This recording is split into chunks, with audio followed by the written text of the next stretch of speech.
बिस्मिल्लाहिर्रहमानिर्रहीम। अस्सलाम वालेकुम। कैसे हैं आप सब? मैं हूँ लाइबा वसीम और आप देख रहे हैं हबी जबी फूड सीक्रेट्स। अल्लाह पाक आपके रिस्क में बरकत दे, खुश रखे, आबाद रखे, हंसता मुस्कुराता रखे और अपने हिफ्ज़ अमान में रखे। आज मैं लाई हूँ आप लोगों के लिए बहुत ही ज़्यादा मज़ेदार, निहायत ही आसान बीफ कढ़ाई की रेसिपी, वो भी रेस्टोरेंट स्टाइल में। तो आप लोग ये रेसिपी लाजमी ट्राई करिएगा, वीडियो को स्किप करे बगैर पूरा देखिएगा। आपको इस छोटी सी वीडियो में बहुत कुछ सीखने को मिलेगा। तो चले चलते हैं अपनी रेसिपी की तरफ। बिस्मिल्लाहिर्रहमानिर्रहीम। यहाँ मैं एक प्याली की करीब कुकिंग ऑयल जो है वो ऐड कर दूंगी। जब हमारा कुकिंग ऑयल गर्म हो जाएगा, इसके अंदर एक बड़े साइज़ की बारीक चॉप की हुई प्याज को ऐड करके हल्का सा फ्राई कर लूँगी। जब हमारी प्याज फ्राई हो जाएगी, मैंने यहाँ 3 पाव गाय का गोश्त लिया है, इसे मैं ऐड कर दूंगी। हड्डी वाला गोश्त है ये, इसे तकरीबन इसका पानी खुशक होने तक के भून लूँगी। 2 टेबल स्पून भरकर फ्रेश अदरक लहसुन का पेस्ट ऐड कर दूंगी और इसे तकरीबन 2 से 3 मिनट तक के अच्छी तरीके से भून लूँगी।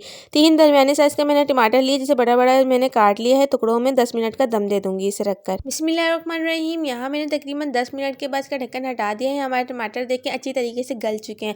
इसके छिलके अब हम इजीली चिमटे की मदद से आराम से उतार लेंगे और इसे तकरीबन 1 से 1.5 मिनट तक के हम इसे भून लेंगे। इसके अंदर फिर हमने स्पाइसेस ऐड करने हैं। तकरीबन मैं इसके अंदर 1.5 टीस्पून लाल मिर्च का पाउडर ऐड कर दूंगी। 1/4 टीस्पून इसके अंदर हल्दी ऐड करेंगे। 1 टीस्पून ज़ीरा पाउडर, 1 टीस्पून इसके अंदर भरकर हम धनिया पाउडर का ऐड कर देंगे। ये मेरा घर का कुटा हुआ है। 1 टीस्पून नमक का ऐड करके इसे अच्छी तरीके से हम भून लेंगे जब तक कि इसका जो रोगन है, ऑयल जो है वो सेपरेट नहीं हो जाता। इसे अच्छे से भून लेंगे। इसके बाद इसमें हम पानी ऐड करेंगे। मैंने इसके अंदर 1.5 गिलास तकरीबन भरकर पानी ऐड करा है और तकरीबन फिर इसको हम लगा देंगे 10 मिनट के लिए कुकर। बिस्मिल्लाहिर्रहमानिर्रहीम। यहाँ मैंने तकरीबन 10 मिनट के बाद कुकर का ढक्कन जो है वो खोल लिया है और माशाल्लाह से हमारा गोश्त जो है यहाँ अच्छी तरीके से गल कर तैयार हो चुका है। अब हम इसे दूसरे पॉट में कन्वर्ट कर लेंगे। इसके बाद हमने इसकी तकरीबन 7 से 8 मिनट तक के मुसलसल इसकी हाई फ्लेम पर भुनाई करनी है, क्योंकि जब तक कि मीट की भुनाई नहीं होती, जब तक कि उसका टेस्ट जो है वो डेवलप नहीं होता। बिस्मिल्लाहिर्रहमानिर्रहीम। यहाँ अच्छी तरीके से हमारा गोश्त जो है वो भुन चुका था। मैंने इसके अंदर 1 कटोरी के बराबर दही ऐड करा है। दही को अच्छी तरीके से फेंट कर ऐड करिएगा, वरना तो इसमें फुटकियाँ बन जाती हैं। अच्छी तरीके से हमने दही को मिक्स कर लिया है और तकरीबन इसे 10 मिनट के लिए मैं कवर करके रख दूँगी। यहाँ 10 मिनट के बाद मैंने इसके अंदर 1/2 टीस्पून काली मिर्च का पाउडर और 1/2 टीस्पून गरम मसाले का ऐड करा है।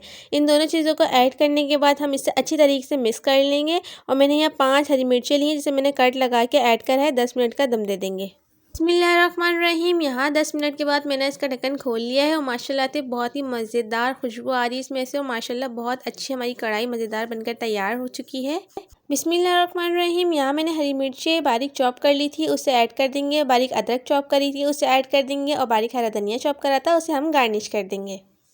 माशाल्लाह माशाल्लाह बहुत ही ज़्यादा मज़ेदार, बहुत ही ज़्यादा लज़ीज़, बहुत ही बेहतरीन खुशबू के साथ और बेहतरीन टेस्ट के साथ हमारी रेस्टोरेंट स्टाइल बीफ कढ़ाई बिल्कुल परफेक्टली तैयार है और बहुत ही ज़्यादा टेस्टफुल है। तो आप लोगों ने इस रेसिपी को लाजमी ट्राई करना है और मज़े ले लेकर खाना है और अपना फीडबैक कमेंट में लाजमी बताना है।